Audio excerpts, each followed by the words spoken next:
Food കഴിക്കാൻ പറ്റുന്നില്ല. അതിനോടൊക്കെ വിരക്തി തോന്നി തുടങ്ങി. എതിരേക്കുള്ള പോക്കാണെന്ന് എനിക്കറിയില്ല. ഫുഡിനോടൊക്കെ ഭയങ്കര വിരക്തി തോന്നി തുടങ്ങി. അല്ല, എന്നാൽ ഇഷ്ടപ്പെട്ട് ഇപ്പൊ കഴിക്കുന്ന ഒരു ഇല്ല, ഫുഡ് ഒന്നും കഴിക്കുന്നില്ല. ഇഷ്ടമായിട്ടൊന്നും അങ്ങോട്ട് ആർത്തിയോട് കൂടി ഒന്നും കഴിക്കുന്നില്ല. കഴിക്കാൻ പറ്റുന്നില്ല. വിശപ്പ് വരുമ്പോൾ കഴിക്കുന്നു, എന്തെങ്കിലും കഴിക്കുന്നു. ഞാൻ കണ്ടേ ശാരീരികമായിട്ട് കുറച്ച് ബുദ്ധിമുട്ടിലിരുന്ന ഇതാണ്. ചെറിയൊരു സങ്കടം വന്നു എനിക്ക്.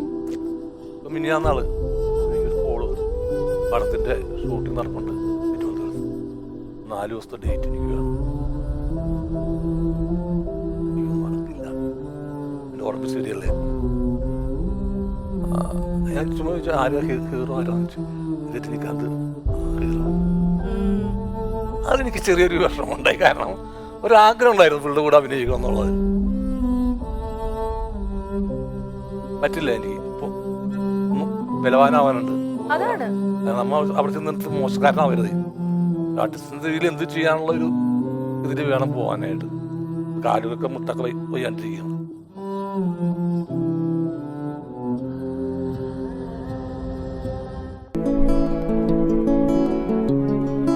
നമ്മൾ കാണുമ്പോ ഒരു ഇച്ചിരി ഗുണ്ടു ഗുണ്ടു സലീമേട്ടനായിരുന്നു. ഇപ്പൊ ഡയറ്റിൽ എന്തെങ്കിലും എടുക്കുന്നുണ്ടോ? ഫുഡ് കഴിക്കാൻ പറ്റുന്നില്ല. അതിനോടൊക്കെ വിരക്തി തോന്നി തുടങ്ങി. ഓക്കെ. എതിരേക്കുള്ള പോക്കാണെന്ന് എനിക്കറിയില്ല. ഫുഡിനോടൊക്കെ ഭയങ്കര വിരക്തി തോന്നി തുടങ്ങി. അല്ല, എന്നാൽ ഇഷ്ടപ്പെട്ട് ഇപ്പൊ കഴിക്കുന്ന ഒരു ഇല്ല, ഒന്നും കഴിക്കുന്നില്ല. ഇഷ്ടമായിട്ടൊന്നും അങ്ങോട്ട് ആർത്തിയോട് കൂടി ഒന്നും കഴിക്കാൻ പറ്റുന്നില്ല. വിശപ്പ് വരുമ്പോൾ കഴിക്കുന്നു, എന്തെങ്കിലും കഴിക്കുന്നു. അത്രേ ഉള്ളൂ. ഈ പുകവലി നിർത്തിയതിന്റെ വല്ല സങ്കടം വന്നൊരു കേസുണ്ടായിരുന്നു. ഞാൻ പറഞ്ഞില്ലേ ശാരീരികമായിട്ട് കുറച്ച് ബുദ്ധിമുട്ടിലിരിക്കുന്ന ഇതാണ്. ചെറിയൊരു സങ്കടം വന്നു എനിക്ക്. ഇപ്പം മിനിഞ്ഞാന്നാള് എനിക്കൊരു കോള് വന്നു. കോള് വന്നിട്ട് അല്ല സാർ, ഒരു പടത്തിൻ്റെ ഷൂട്ടിംഗ് നടപ്പുണ്ട് തിരുവനന്തപുരത്ത്. 4 ദിവസത്തെ ഡേറ്റ് എനിക്ക് വേണം. അയ്യോ, നടക്കില്ല, എൻ്റെ ഉറപ്പ് ശരിയല്ലേ. ഞാൻ ചുമ്മാ ചോദിച്ചാൽ ആരാ ഹീറോ, ആരാന്ന് വെച്ചു. രജനികാന്ത് ഹീറോ. അതെനിക്ക് ചെറിയൊരു വിഷമമുണ്ടായി. കാരണം ഒരാഗ്രഹം ഉണ്ടായിരുന്നു പുള്ളിയുടെ കൂടെ അഭിനയിക്കണം എന്നുള്ളത്. ആഗ്രഹം ചിലപ്പോൾ അഹങ്കാരമാകാം. ഞാൻ വിളിച്ചിട്ട് പോലും പോയില്ല എന്ന് ഇല്ലില്ല, എനിക്ക് വയ്യാണ്ടാണ് ഈ 4 ദിവസം കണ്ടിന്യൂസ് ആയിട്ട് കൊടുക്കാൻ കാരണം.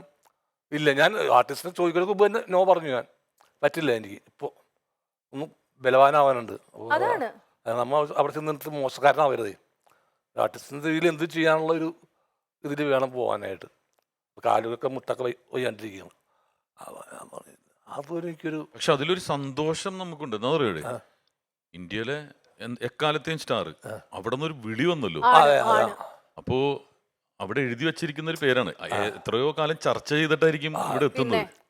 അപ്പൊ അത്രയും ഒരു മതിയല്ലോ. രജനി സാറിന്റെ അടുത്ത് പോയി ഒരു ഫോട്ടോ എടുക്കാൻ പോലും കൊതിക്കുന്ന ആൾക്കാരാണ്. അതെനിക്ക് വേറെ പലരും വിളിച്ചിട്ട് ഞാൻ പോയിട്ടില്ല. പക്ഷെ അതൊന്നും ഒരു വിഷമമായിട്ട് തോന്നിയില്ല. ഇപ്പോഴും വിഷമമല്ല. ഓക്കെ. അങ്ങനെ ഏതെങ്കിലും ഒരു റോള് റിഗ്രറ്റ് ചെയ്ത് അങ്ങനെ ഒരു ഇതുണ്ട് സലീമേട്ട? അങ്ങനെ ഇല്ലാന്നറിയുന്ന പോലും ഈ തിരക്കുകൾ കാരണം അത് വിട്ടുപോയി. പിന്നെ അത് എത്ര എണ്ണം ഭയങ്കരമായിട്ട് സങ്കടം. തമിഴിലാണ്. തമിഴ് ഒരു പടം പറയാമോ? തമിഴായിട്ട് കുഴപ്പമില്ല, നമുക്ക് മലയാളം അല്ലേ ഇത്. ഇതില്ലേ എന്താണ് ബാലയുടെ പടം നാൻ കടവുൾ ആര്യക്ക് നാഷണൽ അവാർഡ് നേടിക്കൊടുത്ത പടം. അതിൽ വില്ലനായിട്ടോ? അയ്യോ. അപ്പൊ എന്നോട് കോള് തന്നെ എങ്ങനെയാണ്, സാർ ഒരു പടം നിങ്ങൾക്ക് ഇവിടെ ലാൻഡ് ചെയ്യാൻ പറ്റിയ പടമാണ്. അപ്പോൾ ഭാവനയാണ് ഇതിനകത്ത് ഹീറോയിൻ. അപ്പോൾ ഞാൻ ആദ്യം തന്നെ പറഞ്ഞു എനിക്ക് തമിഴ് അറിയില്ല, ഇതെല്ലാം മലയാളികളാണ്. ഇതിൻ്റെ സ്ക്രിപ്റ്റ് എഴുതുന്ന ലോയി സാറിൻ്റെ സ്ക്രിപ്റ്റ് എഴുതുന്ന ആളാണ്. ലോയി സാറിൻ്റെ സ്ക്രിപ്റ്റ് എഴുതുന്ന ആളാണ്. അപ്പം ഇതിൽ പിന്നെ കുളപ്പുള്ളി ലീലയുണ്ട്, ഭാവനയാണ് ഹീറോയിൻ, ആരി അയാൾ പകുതി മലയാളിയാണ് ആരി. അങ്ങനെയൊക്കെ പറഞ്ഞപ്പോൾ ഞാൻ പറഞ്ഞു ഓക്കെ ചെയ്യാന്നുണ്ട്. അപ്പോൾ ഞാൻ ഒരുപാട് പേരുടെ സജഷൻ വിളിച്ച് ചോദിച്ചുകൂടാ. ലാൻഡുവിൻ്റെ അടുത്തും ലാൽ ജോസിൻ്റെ അടുത്തും ഷാഫിൻ്റെ അടുത്തൊക്കെ പറഞ്ഞു വിട്ട് കളയരുത് ചെയ്യണമെന്ന് പറഞ്ഞു. അങ്ങനെ ഞാൻ ഓക്കെ പറഞ്ഞു. ഓക്കെ പറഞ്ഞ് ഡേറ്റൊക്കെ എനിക്ക് അയച്ചു തന്നു. ഇനി അടുത്ത മാസം വരുമ്പോൾ, ഈ മാസം വരുമ്പോൾ അടുത്ത ഡേറ്റ് തരും. അങ്ങനെ ആ സമയത്ത് കഴിഞ്ഞപ്പോൾ പറഞ്ഞു സെറ്റ് പൊളിഞ്ഞു ഇവിടെ മഴയത്ത്. അപ്പോൾ 1 മാസം കൂടി വീണ്ടും ക്ലാഷ്. അപ്പോൾ എനിക്ക് തോന്നി ഈ പടം ചെയ്താൽ എനിക്ക് മലയാളത്തിൽ പടവില്ലാണ്ട് താടി വളർത്തുന്നുണ്ട് ഞാൻ. ആ. ഈ താടി വളർത്തി നേരെ ഹിമാലയത്തിലേക്ക് പോവാൻ ഞാൻ പറഞ്ഞു ഞാനില്ല. അതുകൊണ്ട് അങ്ങനെ വിട്ടത്. വില്ലൻ എവിടെ എത്തി നോക്കിയേ? ആ അയാള് പറഞ്ഞു സലിം അത് വിടരുത്, ഇത് ലാൻഡിങ് ഓക്കെ, ലാൻഡിങ്ങിനെ പറ്റി വേഷം തന്നെയാണ്. പക്ഷെ ഇപ്പോഴൊരു വില്ലൻ ചെയ്യാൻ പറ്റും തോന്നുന്നു, ഒരു തെലുങ്ക് തമിഴിലൊക്കെ. ഇനിയും അല്ല ഇത് ഒരാൾ തരണമല്ലോ. മനസ്സിലായി. ആ സമയം ഇതൊക്കെ പ്രശ്നമാണേ. ഒരാൾ തന്നെ ആത്മാർത്ഥതയോട് ഉറപ്പായിട്ടും. അങ്ങനെ ഇപ്പൊ മീരെടുത്ത് ഞാൻ പറയുന്നത് മീരയുടെ നന്മക്കും മറ്റുള്ളവരുടെ നന്മക്കും വേണ്ടി മീരെടുത്ത് അങ്ങനെ പറയണമെങ്കിൽ മീരക്ക് അത് ഇഷ്ടപ്പെടും. അല്ല എന്റെ നന്മക്ക് വേണ്ടിയാണ് മീരിനോട് അത് പറയണമെങ്കിൽ അല്ല അത് തന്നെയാണ് ഞാൻ പറഞ്ഞത്. ഇപ്പൊ ഈ ചെടിയുടെ കാര്യത്തിൽ എന്റെ അടുത്ത് തുറന്നു പറഞ്ഞു, ബാക്കി എല്ലാവരും ഓ ഗംഭീരമായിട്ടുണ്ട് കേട്ടോ, നന്നായിട്ടുണ്ട്, ഭയങ്കര പ്രോത്സാഹനം. അപ്പൊ എനിക്ക് തന്നത് ഒരു സൂചനയാണ്. അത് ഞാൻ സത്യം. ഒരു ദിവസം ഇങ്ങനെ ഈ ഇത് കണ്ടുകൊണ്ടിരിക്കുമ്പോ, ഈ ക്ലിപ്പിങ്സ് കണ്ടുകൊണ്ടിരിക്കുമ്പോ മറ്റേ എന്താണ് ഞാൻ പറഞ്ഞ ഔഷധ സസ്യം ഇവന്റെ വീടിന്റെ ഇതാണ്. അപ്പൊ ഇവനിങ്ങനെ സംസാരിച്ചോണ്ടിരിക്കുകയാണ്, വീട്ടിൽ ഈ ഔഷധ സസ്യങ്ങൾ നട്ടു വളർത്തി. അപ്പൊ ഞാൻ ഇതിന് മറ്റേതിന് നല്ലതാണ്, മറിച്ചതിന് നല്ലതാണ്. ഞാനിപ്പോ രാവിലെ എനിക്ക് ചീരക്കറി വെച്ചു തിന്നുണ്ട്. അപ്പൊ ഞാൻ പറഞ്ഞേ, ഞാൻ വിളിച്ചിട്ട് പറഞ്ഞേ ഞാനിപ്പോ ഒരു ഇത് കണ്ട്, റീൽസ് കണ്ട്, അപ്പൊ നിന്റെ വീടിനെ കുറിച്ചുള്ളതാണ്. അതെ അതെ കാര്യമൊക്കെ ശരിയാണ്, നാട്ടുകാരോടൊക്കെ പറഞ്ഞോ, പക്ഷെ അതൊന്നും തിന്ന് വെറുതെ തടി കടക്കാൻ നിൽക്കണ്ട. അല്ല സത്യം എന്ന് പറഞ്ഞാൽ ഇപ്പൊ ഈ പുളിയില് ഈ എരിമ്പൻ പുളി ഇരുമ്പൻ പുളി അത് കഴിച്ചപ്പോ തന്നെ എന്താ കൊളസ്ട്രോൾ പോകുന്ന, കിഡ്നി അടിച്ചു ഓവറായിരുന്നെങ്കിൽ. ഇത് എല്ലാ ലിമിറ്റ് ഉണ്ട്. ആണ് മനസ്സിലായി. പക്ഷെ ഇപ്പം ആ ലിമിറ്റ് നമുക്കറിയില്ലോ, അതറിയില്ല. മരുന്നില് ലിമിറ്റ് ആണ് ആണ്. ഇപ്പൊ ഈ ഇരുമ്പമ്പുളി പ്രഷർ കുറക്കുമെന്ന് വെച്ചിട്ട് ഇത് കഴിച്ചിട്ടുണ്ടെങ്കിൽ കിഡ്നി തട്ടി കളയും, ഹാർട്ട് തട്ടി കളയണം. മനസ്സിലായി. പക്ഷെ ഇവിടെ ടിനിച്ചേട്ടൻ പറഞ്ഞൊരു കാര്യമുണ്ട്, ആർക്കും എന്തും പറയാം, ആ സ്പിരിറ്റിലെ സലീമേട്ടനും എടുക്കത്തുള്ളൂ. അതുപോലെ തന്നെ ഈ ഗേൾസിന് ഏത് സമയത്തും അങ്ങനെയല്ല ഞാൻ പറഞ്ഞത്, അവിടെ ഒരു ബ്രേക്ക്, അത് ഭയങ്കര അപകടമാണ്, പറഞ്ഞു പൂർത്തിയാക്ക്. അങ്ങനെയല്ല. ഗേൾസിന് ഇപ്പൊ അന്ന് ഞങ്ങള് കോമഡി ഷോ ചെയ്യുന്ന സമയം ഞാൻ റിമി ഒക്കെ ഉണ്ട്, ഞങ്ങൾ എല്ലാ കൂറ കോമഡിയും ഞങ്ങളുടെ അഴിഞ്ഞാട്ടം ഞങ്ങൾ എല്ലാം സലീമേട്ടന്റെ മുന്നിലാ. ഇതൊന്ന് സലീമേട്ടന്റെ മുന്നിൽ ചെയ്യുമ്പോ നമുക്കറിയാം പണി കിട്ടും. അല്ലെന്ന് ഏത് നൈറ്റ് ആണെങ്കിലും സലീമേട്ടൻ്റെ കൂടെ പോകാൻ നമ്മൾ ധൈര്യത്തോടെ പോകുന്നു പറയും. കാരണം നമുക്ക് വേറെ എന്തോ ഒരു ബ്രദർലി ഫീലിങ്ങോ ഭയങ്കര ഒരു മൂത്ത ജ്യേഷ്ഠനുള്ള ഒരു അത് ആ ഗ്യാപ്പ് വരരുതായിരുന്നു, പറഞ്ഞതിനൊരു ഗ്യാപ്പ് ഏത് സ്ത്രീകൾക്ക് വേണമെങ്കിലും എന്ന് പറഞ്ഞിട്ട് ഒരു ഗ്യാപ്പ്. അതാണ് നീ ആലോചിച്ചു. അല്ല ഞാനത് ഏതാ പറയണോന്ന്. കാരണം ഇയാള് യഥാർത്ഥം പറയണോ അല്ലെങ്കിൽ പറയണോ? അങ്ങനെയല്ല. കാരണം നമുക്കിപ്പോ കെട്ടിപ്പിടിക്കാൻ തോന്നുക, എന്ത് ചെയ്യാം, സലീമേട്ട ആ ഒരു സ്പിരിറ്റിലേ എടുക്കത്തുള്ളൂ അത്, അല്ലാതെ വേറെ മോശം. അപ്പൊ പെണ്ണുങ്ങൾക്ക് ശരിക്കും പറഞ്ഞ ഒരു ഹരമാണ് സലീമേട്ടൻ എന്ന് പറയുന്നത്. ഇരയാക്കാണ്ടിരുന്നാ മതി. അതെ. ഓക്കെ, അപ്പൊ സന്തോഷം. 2 ദിവസം മുമ്പ് നമുക്കൊരു ഫോട്ടോ ഷെയർ ചെയ്തിരുന്നു, ഷാറുഖ് ഖാനും സലിയപ്പനും കൂടി ഇരുന്നത്, SK and SRK എന്ന്. അത് ഇപ്പൊ എടുത്തിട്ട് എന്താന്ന് എനിക്ക് മനസ്സിലായില്ല. അത് കണ്ടിട്ട് എനിക്ക് ഭയങ്കര അത് ഞങ്ങൾ ഒരുമിച്ചുണ്ടായിരുന്ന ഒരു പ്രോഗ്രാമാണ്. കാരണം അന്ന് ഈ ബോഡി ഗാർഡ്സ് ഒക്കെ അന്നും രസമുണ്ടായിരുന്നു. അതായത് അതിനു മുമ്പ് മത്സരം നടന്നതെന്ന് പറഞ്ഞിട്ടുണ്ടെങ്കിൽ നാഷണൽ അവാർഡിന് വേണ്ടിയിട്ട് ഷാറുഖ് ഖാനും സലീം കുമാറും തമ്മിൽ. ഈ ബോഡി ഗാർഡ്സ് ഇങ്ങോട്ട് വന്നിട്ട് എല്ലാവരും അങ്ങോട്ട് പിടിച്ചു മാറ്റുക, സലിയപ്പനൊക്കെ മാറ്റുന്നുണ്ട്. അപ്പൊ സലീം കുമാർ അവിടെ ഇരുന്നിട്ട് പറയാണ്, അതെ നാഷണൽ അവാർഡ് കിട്ടിയാലും ഞാനാണ്. അങ്ങനെ ഓരോ സലിയപ്പൻ്റെ ഒപ്പമുള്ള ഇതും ഓരോ ഓർമ്മകൾ കൃത്യമായിട്ട് ഒരു പുസ്തകം പോലെ എനിക്ക് അതായത് പുറത്ത് സലിയപ്പൻ പോലും മറന്നുപോയ കാര്യങ്ങൾ എനിക്ക് എഴുതാനുള്ളുണ്ട് അത്രയും. അപ്പോ ദുബായിൽ വെച്ചല്ലേ? ദുബായിൽ വെച്ച്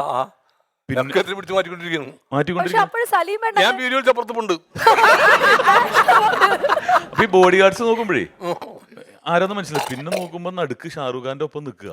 അപ്പോഴാണ് അവർക്ക് മനസ്സിലായത് ഇദ്ദേഹമാണ് നാഷണൽ അവാർഡ് ഉള്ളത്. സലീമേട്ടൻ എന്ന് പറയുമ്പോ മനസ്സിൽ വരുന്ന കാര്യം ആദ്യത്തെ ഡയലോഗ് പറയാ, ഇത്രക്ക് പോപ്പുലറായി എന്നെ കണ്ടിട്ട് മനസ്സിലായുള്ള സലീമേട്ടൻ ആ ഒരു മോഡുലേഷനിലല്ല പക്ഷെ ഇപ്പൊ സംസാരിക്കുന്നേ, ആ മോഡുലേഷനിലേ അല്ല, മറ്റേ ഇതുപോലെ അല്ല. അല്ല ഇതേപോലെയുള്ള, കാരണം ഞാൻ സ്റ്റേജിൽ ഏറ്റവും കൂടുതൽ അനുകരിച്ച മനുഷ്യനാണ്. ആണോ? എൻ്റെ ഏറ്റവും വലിയ ഭാഗ്യങ്ങളുള്ളൊരു കാര്യമുള്ള എന്ന് വേറെ ഒന്നുകൊണ്ടല്ല, ഞാൻ എപ്പോഴും ആലോചിക്കുമായിരുന്നു സ്റ്റേജിൽ ഏറ്റവും കൂടുതൽ അനുകരിച്ച ആളുടെ മുമ്പിൽ തന്നെ സ്ക്രിപ്റ്റ് പറയാൻ പറ്റുക. അതായത് കട്ടപ്പന ഋത്തിക് റോഷനിലൊക്കെ ഡയലോഗുകൾ ഞങ്ങൾ പറഞ്ഞു കൊടുത്തപ്പോ ഇവൻ എന്റെ സൗണ്ട് ഇമിറ്റേറ്റ് ചെയ്തതാണ്, എനിക്ക് സ്ക്രിപ്റ്റ് പറഞ്ഞു തന്നെ. മറ്റേത് കൃതാർത്ഥനായി ഞാൻ ആ മോഡുലേഷൻ ഒന്ന് പറഞ്ഞു കേൾപ്പിക്കാൻ പറ്റുമോ സലീമേട്ട? എനിക്കത് പറ്റില്ല അല്ലേ? റീക്രിയേറ്റ് ചെയ്യാനൊന്നും ക്രിയേറ്റ് ചെയ്യാൻ ഞങ്ങൾ സ്ക്രിപ്റ്റ് ഇങ്ങനെ പറഞ്ഞപ്പോൾ തന്നെ ഇത് ഫുള്ള് എന്ത് പറ്റി? അല്ല, അത് എല്ലാരും ഇങ്ങനെ ചോദിക്കായിരുന്നു സലീമേട്ടൻ അത് പറയോ. ക്രിയേറ്റ് ചെയ്യാൻ പറ്റും. അല്ല, ഞങ്ങൾ ഫുള്ള് ഇത് സ്ക്രിപ്റ്റ് പറഞ്ഞ് ഞങ്ങളുടെ ഈ സലീമേൻ്റെ ടോണിലാണല്ലോ ഞങ്ങൾ പറഞ്ഞു കൊടുക്കണേ. അപ്പോൾ സലീമേട്ടൻ എല്ലാം കഴിഞ്ഞിട്ട് എന്നോടും വിഷ്ണുവിനോടും ചെറിയ ചേഞ്ചൊക്കെ ഞാൻ വരുത്തിക്കോട്ടെ. അല്ല, ഇപ്പൊ വീഡിയോയിൽ ഞങ്ങൾ കണ്ടു വിപിൻ സലീമേട്ടൻ ഇവിടെ തൊട്ടടുത്തിരിക്കുന്നതുകൊണ്ടാണ് സലീമേട്ടന്റെ മുഖത്ത് നോക്കി ആ ഒരു പീസ് പറയാൻ പറ്റുമോ? പറ്റുന്ന പോലെ. ആ പീസല്ലേ പറഞ്ഞത്, ഇപ്പൊ പീസല്ലേ പറഞ്ഞത്. അല്ല, ആ ഒരു കൃതാർത്ഥനായി ഞാൻ ഞാൻ കൃതാർത്ഥനായി ഇങ്ങനെയൊക്കെ തന്നെയാണ് ഞാൻ പറയണത്. പക്ഷെ സലീമേട്ടൻ നേരിട്ട് സംസാരിക്കുമ്പോ ഒരിക്കലും അങ്ങനെയല്ല, വേറൊരു ടോണാണ്. ഒരിക്കലും അല്ല. നേരിട്ട് സംസാരിക്കുമ്പോൾ തമാശകൾ തന്നെ കുറവാണ് ഞങ്ങൾ തമ്മിൽ സംസാരിക്കുമ്പോൾ. അല്ലേ സലീമേട്ട? ഞങ്ങൾ താത്വികമായിട്ടല്ലേ നമ്മൾ സംസാരിക്കുന്നത്. ആണ്. എന്നാലും ഈ കണ്ണിലാണ് സലീമേട്ടന്റെ ഭാവങ്ങളൊക്കെ ഒളിഞ്ഞിരിക്കുന്നത്. ഒളിഞ്ഞിരിക്കണത്. ആ ഈ കണ്ണിലാണ് എല്ലാ ഭാവം കണ്ണ് തുറന്നിട്ട് പോകും. അല്ല, ഈ കണ്ണിലാണ് സ്ത്രീകൾ ഇത്ര അട്രാക്ട് ചെയ്യുന്നതെന്ന് പറയുന്നതിൽ വിശ്വസിക്കുന്നുണ്ടോ വിപിൻ? അങ്ങനൊന്നുമില്ല. അത് ഓരോ എൻ്റെ ഈ കണ്ണാണ് എൻ്റെ ഈ ശരീരത്തിൽ ഏറ്റവും മോശപ്പെട്ടുന്ന ഒരു സംഭവം. മത്തക്കണ്ണെന്ന് പറയുക അതിനാ. ഇത്രയുള്ള ശരീരത്തിൽ വലിയ ഇത്രയുള്ള കണ്ണും വെച്ചിട്ട് അത് പിൽക്കാലത്ത് നന്നായി. എന്നുവെച്ചാൽ നല്ല സമയം വന്നപ്പോൾ എന്ത് സാധനം നന്നാവും, അത്രേ ഉള്ളൂ. അല്ല, മകനും ഇതേ കണ്ണുണ്ട് കേട്ടോ. മകനും ഇതേ കണ്ണുണ്ട്. ചന്തുവിനോട് ഞാൻ പറഞ്ഞു. അതല്ല വിപിൻ, ഏറ്റവും കൂടുതൽ ഞാൻ പറഞ്ഞു നമ്മുടെ വാട്സാപ്പിലൊക്കെ നമ്മൾ അയക്കുന്ന ഇമോജീസ് മൊത്തം സലീമേട്ടന്റെ സലീമേട്ടൻ്റെയാണ് ഏറ്റവും കൂടുതൽ ട്രോളിൽ ഉപയോഗിക്കുന്നതും എല്ലാ കാര്യങ്ങളും. അതെ, ഭാവങ്ങള്. ഓയ്യോ, എന്തോരെ. അതെ, ആർട്ടിസ്റ്റിനെ സഹായിക്കുന്ന ഒരുപാട് ഘടകങ്ങളുണ്ട്. അത് ഏറ്റവും വലുതാണ് കണ്ണ്. പാർവതി എന്ന് പറഞ്ഞൊരു നടിയുണ്ട്, ജഡമേട്ടൻ്റെ വൈഫ്. അവരുടെ കണ്ണ് മാത്രമാണ് അവരുടെ, അല്ലേ, ഒരു പ്ലസ് പോയിന്റ് കണ്ണാണ് അവരുടെ. ചേച്ചി വരും കേട്ടോ ചിലപ്പോ. ഏത് ചേച്ചിയൊക്കെ വരുന്നുണ്ട്, ചേച്ചി? വൈഫൊക്കെ വരുന്നുണ്ട്. ഇവിടെ വരുന്നില്ല അവള്. വരത്തില്ലേ? അല്ല, സലീമേട്ടനെ പറ്റിയിട്ട് ആസ് എ ആക്ടർ എന്നുള്ള രീതിയിൽ എനിക്ക് നടൻ എന്നുള്ള രീതിയിൽ ഇപ്പൊ നാഷണൽ അവാർഡ് കിട്ടിയ ആളെ പറ്റി എന്ത് പറയാനും അധികം കൂടുതലൊന്നും പറയാനില്ല. പക്ഷേ സലീമേട്ടനെ പറ്റി ഞാൻ കണ്ടേക്കണ ഒരു വലിയൊരു പഠിച്ചേക്കുന്ന ഒരു കാര്യവും ഒരു എന്താ പറയുക, ഒരു ആക്ടർ എന്നുള്ള രീതിയിൽ ഉള്ള ഒരു സംഭവം എന്ന് വെച്ച് കഴിഞ്ഞാൽ, പപ്പുവട്ടം കഴിഞ്ഞാൽ ഏറ്റവും ലൗഡറായിട്ട് തമാശ ചെയ്തിട്ട് ജനങ്ങൾ സ്വീകരിച്ച ഏക നടൻ സലീമേട്ടൻ. ലൗഡിൽ, കാരണം എത്ര ഓവറോ ആക്കാൻ പറ്റും, എത്ര സെർട്ടിലും ചെയ്യാൻ പറ്റും, അത് രണ്ടും കൂടി ചെയ്യുന്ന നടനാണ് സലീമേട്ടൻ. എന്നാൽ ഏതെങ്കിലും ഒരു മൊമെന്റ് ഓർമ്മയുണ്ടോ ഈ അപ്പാർട്ട് ഫ്രം സിനിമ അല്ലാതെ സലീമേട്ടന്റെ കൗണ്ടർ കേട്ട്? ഇപ്പൊ ടിനിച്ചേട്ടനൊക്കെ വരുമ്പോ ഇങ്ങനെ പറയുമായിരുന്നു, ഇങ്ങനെ ഇരിക്കുമ്പോ വെറുതെ എന്തേലും ഒക്കെ പറയുന്നത്, താത്വികമായിട്ടൊക്കെ അല്ല, പറയുന്നത്. എന്നോട് ഇടക്ക്, അതായത് എന്താണെന്ന് അറിയാൻ പാടില്ല, ഞങ്ങൾ തമ്മിൽ പരിചയപ്പെട്ട അന്ന് മുതൽ എനിക്ക് സലീമേട്ട നമ്മൾ മാസത്തിൽ ഒരു 2 തവണയെങ്കിലും വിളിക്കാറുണ്ട്. സലീമേട്ടൻ എന്നെ ഓർത്ത് വിളിക്കും, ഞാനും വിളിക്കാറുണ്ട്. പിന്നെ ഇപ്പം യമണ്ടൻ്റെ ഒക്കെ സെറ്റിൽ അസിസ്റ്റന്റ് ഡയറക്ടേഴ്സൊക്കെ വന്ന് സലീമേട്ടനെ ഷോട്ടിന് വിളിക്കും. അപ്പോൾ അവരോടൊക്കെ പറഞ്ഞ് ഇങ്ങനെ ഓടിച്ചോളൂ അസിസ്റ്റന്റ് ഡയറക്ടറിനെ. അപ്പോൾ അവർ വന്നിട്ട് ചേട്ടാ വന്നില്ല കേട്ടോ ഒന്ന് എന്ന് വിളിക്കുന്ന വരുമ്പോൾ എന്നെ കാണുമ്പോൾ എന്താണോ ഒന്ന് വരാമെന്ന് പറഞ്ഞ് കിണിങ്ങിക്കൊണ്ട് വരികയും ചെയ്യും. അങ്ങനെ ഒരു സ്നേഹം പണ്ട് തുടങ്ങി സലീമേട്ടനുണ്ട്. എന്താണ് ശരിക്കും സലീമേട്ടൻ? അത് അങ്ങനെ, അത് ജന്മം കൊണ്ട് കായ് പോകണ അങ്ങനെ. അത് ഓരോരോ ചില ആളുകളോടുള്ള അല്ലേ. അപ്പോൾ നമ്മൾ കൃത്യമായിട്ട് നടക്കുന്നതല്ല അത്. അപ്പോൾ നിന്നെ വിളിച്ചു കഴിഞ്ഞാൽ എനിക്ക് എന്തോ നോട്ട് കെട്ടുകളൊന്നും കിട്ടാൻ പോകില്ല. അതെന്തോ ആക്കി പറഞ്ഞ പോലെ ഉണ്ടല്ലോ. അല്ല, ഞാൻ പറയുന്നത് ഇപ്പൊ നാദിർഷ ഉണ്ട്, നാദിർഷ അനിയനുണ്ട് സമത്. ഈ സമതിനെ ഞാൻ എപ്പോഴും വിളിക്കുക, നാദിർഷനെ വിളിക്കാറില്ല. വിളിക്കാറുണ്ട്, എനിക്കറിയാം, പറയാറുണ്ട്. ഞാൻ വിളിക്കാറുണ്ട്, നാദിർഷനെ ഞാൻ വിളിക്കാറില്ല.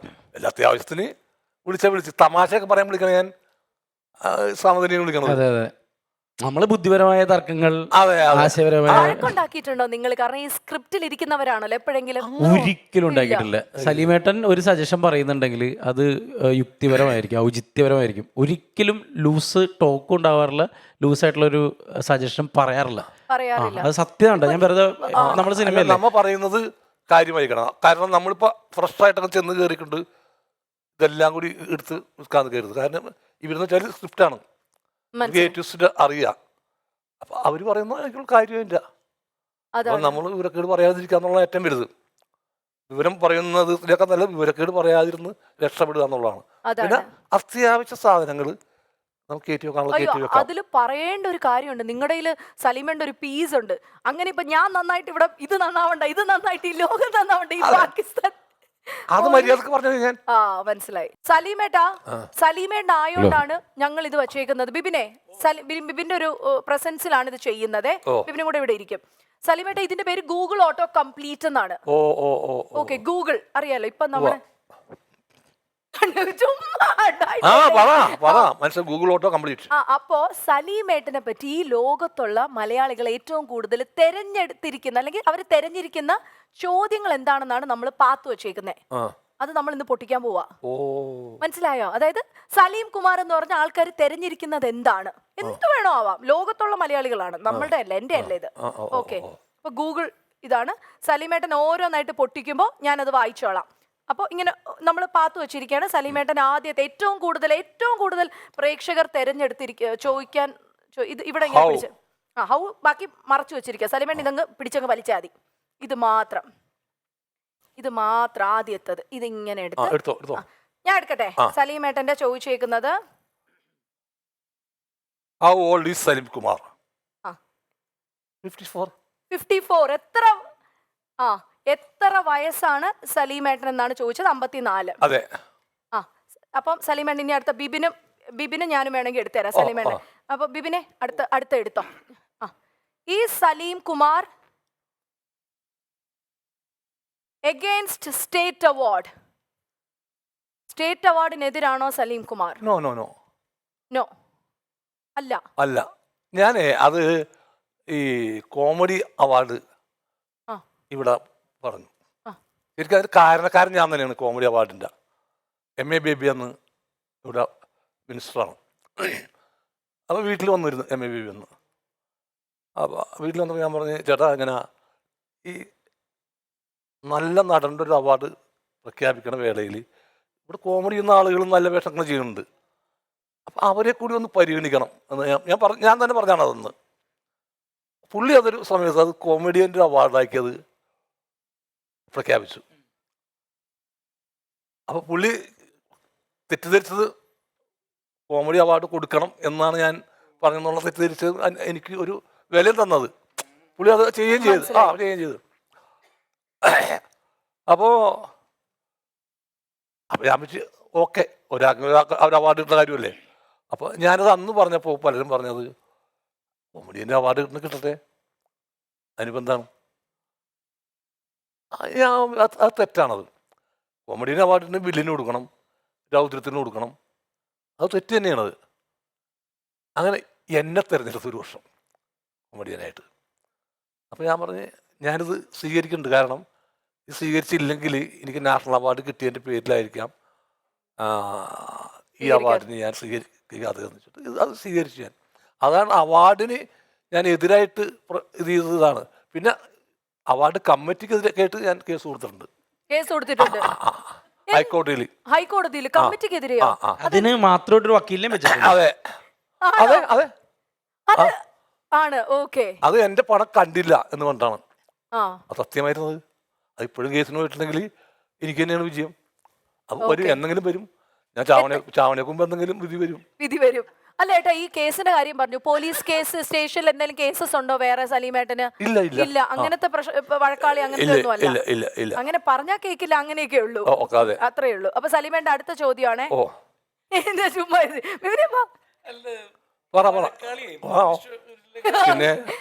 പരിപാടി ഇതും കൂടെ. അടുത്ത സലീമേട്ട, ഈ സലീം കുമാർ ആൻഡ് അക്ഷയ് കുമാർ റിലേറ്റഡ്? ഇല്ല. എന്താണ്? അക്ഷയ് കുമാറിന്റെ പടം കാണാറും കൂടി ഇല്ല. ഞാൻ ആളറിയില്ല എത്ര പേര്. ഞാൻ ഹിന്ദി സിനിമയിൽ അപൂർവ ആൾക്കാരെ അറിയുള്ളൂ. അമിതാഭ് ബച്ചൻ, ഏത് പാതിരാത്രി എനിക്കറിയാം. ഷാരൂഖ് ഖാൻ, കഴിഞ്ഞ കച്ചവടം. അല്ല, ഇവര് തമ്മിലൊരു റിലേഷൻ ഉണ്ട്. അക്ഷയ് കുമാറിന് നാഷണൽ അവാർഡ് കിട്ടിയിട്ടുണ്ട് റസ്തം എന്ന് പറഞ്ഞ സിനിമയ്ക്ക്. അക്ഷയ് കുമാർ അറിയാം. ഇത് കഴിഞ്ഞിട്ട് അറിയാവുന്ന ഒരാളാണ്. പക്ഷെ എന്നാലും കറക്റ്റ് അല്ല. കുറച്ച് ദിവസം മറന്നു കഴിഞ്ഞാൽ ധാരാന്ന് ചോദിക്കും. അറിയാവുന്നത് നടിമാരെയോ? ഇത് ഇപ്പോഴത്തെ ഉള്ള നടിമാരെയോ? ഹിന്ദിയിലെ ഹേമമാലിനി. ഇപ്പോഴത്തെയോ? അവിടുന്ന് അവരിപ്പോഴും ഇല്ലേ? ഐശ്വര്യ റോയ്. ഓക്കെ. വേറെ ദീപിക പദുക്കോൺ. പക്ഷെ അതൊക്കെ ഓർമ്മയെന്ന് വന്ന ആൾക്കാർ അങ്ങനെ. പിന്നെ മറ്റേ പുള്ളിക്കാരന്റെ ഭാര്യ ആലിയ ഭട്ട്. അറിയില്ല എനിക്ക്. ആലിയ ഭട്ടൊന്നും അറിയില്ല. നാഷണൽ അവാർഡ് ആലിയ ഭട്ട് എനിക്കറിയില്ലെന്ന്. രൺബീർ കപൂറിന്റെ ഭാര്യ. രൺബീർ കപൂർ ആരാണപ്പാ? വല്ല കാര്യം ഞാൻ ഹിന്ദി സിനിമ വളരെ അപൂർവമായിട്ട് കാണാറുള്ളൂ. ആണോ? ഓ ഇല്ല, അപൂർവം എന്ന് വെച്ചാൽ ഇല്ല. സൽമാൻ ഖാൻ, ആ ഗ്യാങ്ങിൽ സൽമാൻ ഖാൻ, സൽമാൻ ഖാൻ. ആ ഖാൻ, മറ്റേ ഖാൻ, ഏത് മറ്റേ ഖാനോ? ഷാരൂഖ് ഖാൻ, അമീർ ഖാൻ, സൽമാൻ ഖാൻ. ഓക്കെ. ആ വേറെ ഏതെങ്കിലും ഖാൻമാരെ? ഇല്ല, അത് വേറൊരു ഖാന്റെ ഭാര്യയല്ലേ? സൈഫ് അലി ഖാന്റെ ഭാര്യ അത് തന്നെ, കരീന കപൂർ. കരീന കപൂർ. അത് തന്നെ. സൈഫ് അലി ഖാനെ അറിയില്ലേ ഏട്ടാ? ആ ഊന്ന്. ആ സൈഫ് അലി ഖാന്റെ കരീന കപൂറിനെ അതെ, അവരറിയാം. അവരെ അറിയാം. അപ്പൊ ഈ Salim Kumar, Akshay Kumar related, no related, ഒരു റിലേഷനും ഇല്ല. ആൾക്കാർ തെരഞ്ഞെടുക്കുന്നതാണ് കേട്ടോ ഏട്ടാ. എന്തൊക്കെയാണ് അവർ തെരഞ്ഞെടുക്കുന്നത് അല്ലേ? അടുത്ത ക്വസ്റ്റ്യൻ ആണേ. സലീം കുമാർ മാരിഡ്? ഇല്ലില്ല.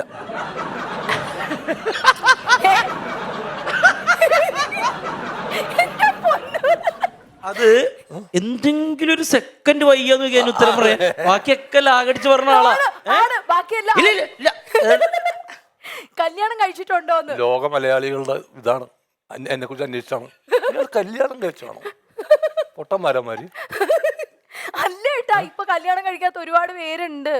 ഇപ്പൊ സലീമേട്ട അത് ഏതെങ്കിലും ഒരു പെൺകുട്ടി ആയിരിക്കും കേട്ടോ സെർച്ച് ചെയ്തേക്കുന്നത്. ഗൂഗിളിൽ ഒരാൾ അന്വേഷിച്ചാലും വരും. ഇതില് വരും. ഡിഫറെന്റ് ആയിട്ടുള്ള അല്ലേ? ആര് ടൈപ്പ് ചെയ്താലും വരും. സലീം കുമാർ എന്ന പേര് കൊടുത്ത് ടൈപ്പ് ചെയ്തതാ. ഇപ്പൊ കല്യാണം കഴിച്ചിട്ടുണ്ട്. അടുത്ത പേർക്ക് പോട്ടെ, കല്യാണം കഴിച്ചിട്ടുണ്ട്. Salim Kumar and Dileep are friends or enemies? ഏതെങ്കിലും ലാബി കൊടുത്ത് പരിശോധിക്കേണ്ട കേസാണത്.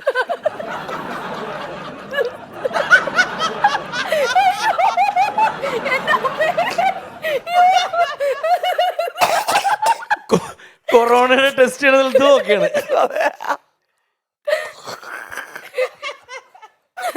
മലയാളികളൊന്നും അല്ല, വെറുതെ ചുമ്മാ. ഇത് മലയാളികൾ തന്നെ, സംശയമില്ലാത്ത കാര്യം. എന്നാലും ഏട്ടാ അതിനെപ്പറ്റി എന്താണ് പറയാനുള്ള? ആരോ തെരഞ്ഞെടുക്കും. എനിക്ക് തോന്നുന്നു കേരളത്തിൽ പണിക്ക് വന്ന ബംഗാളികളും മലയാളം പഠിച്ചതിന് ശേഷം എല്ലാവരും ടൈപ്പ് ചെയ്തായിരിക്കും, അല്ലാതെ എനിക്ക് തോന്നുന്നില്ല.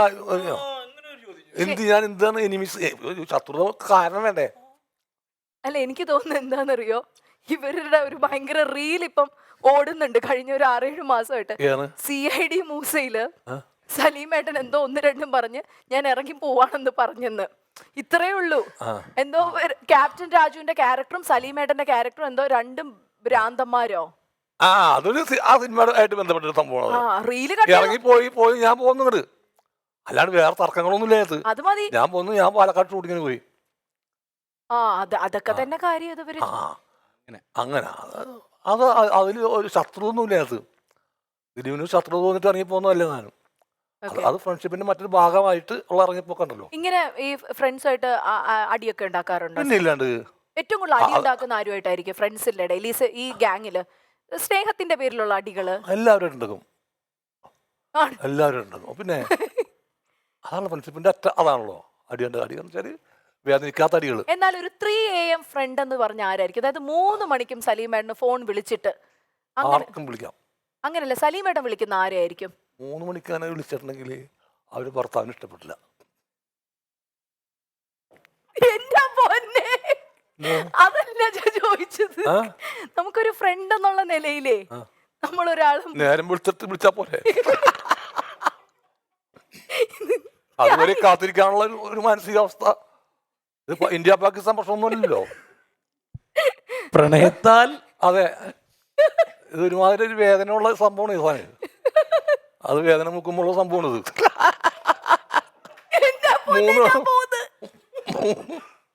3 മണിക്കൊരു പെണ്ണിനെ വിളിച്ചേൽപ്പിച്ചിട്ട് ഞാനൊരു കാര്യം പറഞ്ഞിട്ട് ഞാൻ പെണ്ണുങ്ങളുടെ കാര്യം പറഞ്ഞു. ഹിമാലയ സാനുക്കളിലെ ഞാൻ പെണ്ണുങ്ങളെ കാര്യമല്ല പറഞ്ഞു, പെണ്ണുങ്ങളെ വിളിക്കാനല്ല. 3 മണിക്ക് വിളിക്കുന്ന ആണുങ്ങളോ? എന്തിന് 3 മണിക്ക് ബാങ്ക് വിളിക്കാനുള്ളവർ 4 മണിക്ക് എണീക്കുള്ളൂ. 3 മണിക്ക് എന്തിനും ഒരു മനുഷ്യനെ വിളിച്ചേൽപ്പിക്കണം? വ്യക്തമായ കാരണം വേണം അതിന്. ഒന്നിനും അയാളുടെ ജീവിതമായിട്ട് ബന്ധപ്പെട്ട് അല്ലെങ്കിൽ നമ്മുടെ ജീവിതമായിട്ട് ബന്ധപ്പെട്ട്. വെറുതെ മലന്നടിച്ച് ഉറങ്ങിക്കണമെന്ന് ഒരുത്തനോട് ഹലോ സുഖമാണെന്ന് മുകേഷ് ഏട്ടനൊക്കെ പറഞ്ഞിട്ടുണ്ടായിരുന്നു 11 മണിക്ക് വിളിച്ചപ്പോ ഒക്കെ പ്രശ്നം. അതുപോലെ സലീമേട്ടൻ അങ്ങനെ ആരെങ്കിലും വിളിച്ചിട്ടുണ്ട്? ആ സമയത്ത് വിളിക്കാം അവന്റെ അവസാനോട് ആണോ? പ്രശ്നം ഉണ്ടാക്കുവോ? പിന്നെ അല്ലാണ്ട് എന്തൊക്കെ പ്രശ്നം ഉണ്ടാക്കണ്ടേ? അവൻ ഫ്രണ്ടാണോ അവൻ? അടിക്കണ്ടേ അവനാ?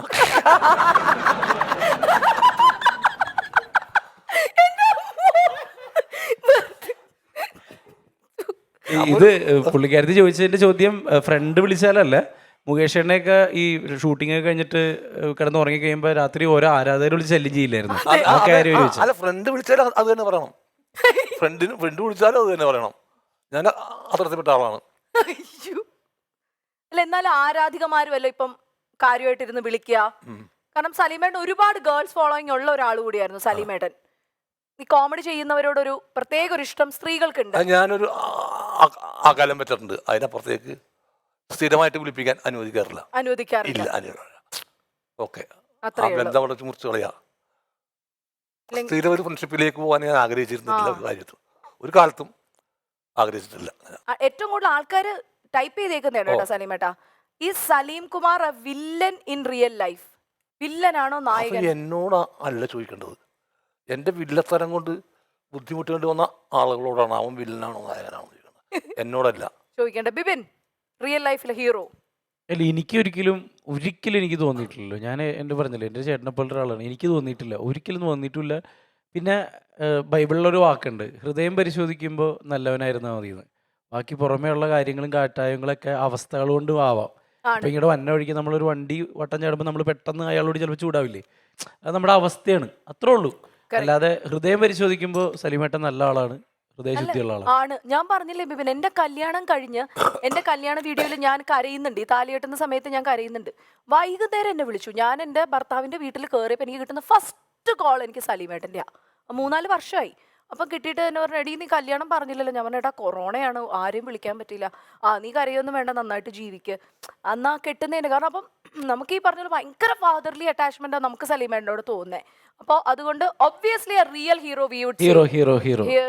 Super hero. തമിഴ് സിനിമകളൊക്കെ സലീമേട്ടൻ ഒരുപാട് ഓഫേഴ്സ് വന്നിട്ടുണ്ടെന്നൊക്കെ അറിയാം. തമിഴിൽ ഏറ്റവും കൂടുതൽ എൻജോയ് ചെയ്ത് കാണുന്ന ആരുടെ പടമാണ്? അങ്ങനെ എന്തെങ്കിലും ഉണ്ട്? രജനീകാന്ത്, വിജയ് ഉണ്ട്, അജിത്ത് ഉണ്ട്, കമലഹാസൻ. കമൽ സാറിന്റെ ആരാധകനാണെന്ന് തോന്നുന്നല്ലേ? അദ്ദേഹത്തിന്റെ ഏറ്റവും അത്ഭുതപ്പെടുത്തിയ ഒരു പടം? എല്ലാ പടങ്ങളും. എന്നാലും സലീമേട്ടൻ ഇങ്ങനെ ഒരാളെ കണ്ടിട്ട്, അതായത് ഇനി കാണണമെന്ന് ആഗ്രഹിക്കുന്ന അങ്ങനെ ആരെങ്കിലും ഉണ്ടോ? ഒരുപാട് പേരില്ലേ, ലോകത്ത് ഒരുപാട് പേരുണ്ട് കാണണമെന്ന് ആഗ്രഹമുള്ളൂ. ഒരാളെ പറയാവോ അങ്ങനെ ഇന്ത്യയിൽ ഉള്ള ആരെങ്കിലും ആണോ?